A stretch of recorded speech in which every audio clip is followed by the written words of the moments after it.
one thing that I sort of learned very quickly and kind of on the go, that I think is intuitive to most founders, is that you um, have to be constantly testing, you have to be constantly experimenting, constantly iterating.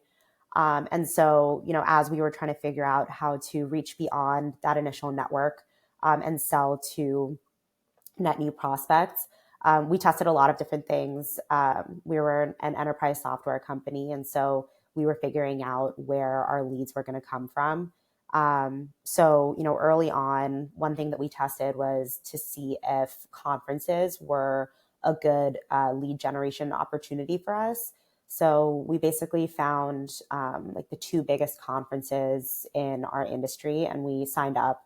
And they were basically like trade shows. So they had, vendors would set up booths, and then a ton of, hopefully qualified prospects would attend the conference, and, you'd have an opportunity to meet with them. So we signed up for this trade show. I'd never attended a conference like this. And so in the booth package, they said, you get a table and two chairs. And I thought, great, that sounds perfect. I'll print some banners, some handouts, and we'll be good to go. So the day before the conference, I get there a little early to prep, walk into the trade show floor. There are entire construction crews. There are teams, like entire marketing teams dedicated to building out these like $250,000 like elaborate displays. Like now it's very obvious that this is the case because now I've been to conferences and I'm not 22, but at the time it was horrifying. And so, obviously I was panicking. This was in Vegas. So I had to figure out how to scramble and set something up that didn't look quite as dismal next to the competition. So I drove out to like Party City and IKEA, bought a few tables, begged the conference organizers for extra carpet. They took pity on me.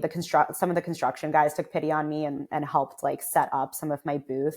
I went to Party City. I got like 300 balloons. I made a balloon wall so that there was some visual element to this setup. And then I like got a cooler. I filled it with LaCroix. I got postcards printed with pictures of dogs from our local Oakland dog rescue.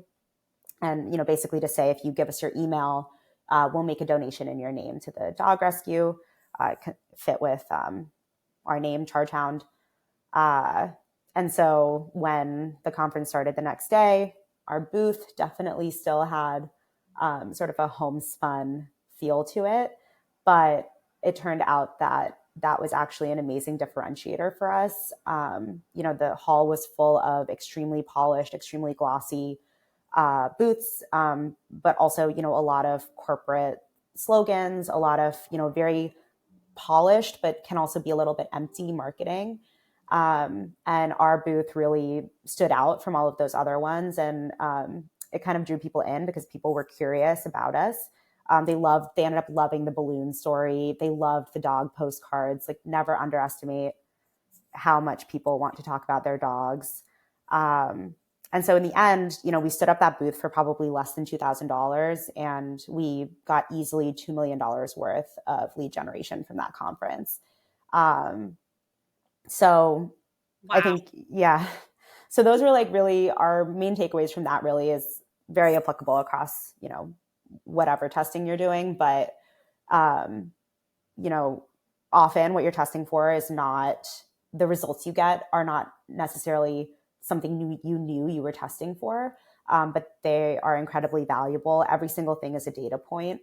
And so that conference really reinforced that one of our key differentiators as a business, as an early business, was we were this tech company in a field of legacy competitors who were not like product led or scrappy the way that we were.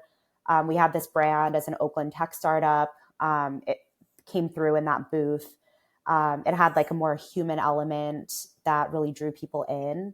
And ultimately, what I learned from that conference was really that, Shane, I think you said this to me earlier, but people want to buy from other people.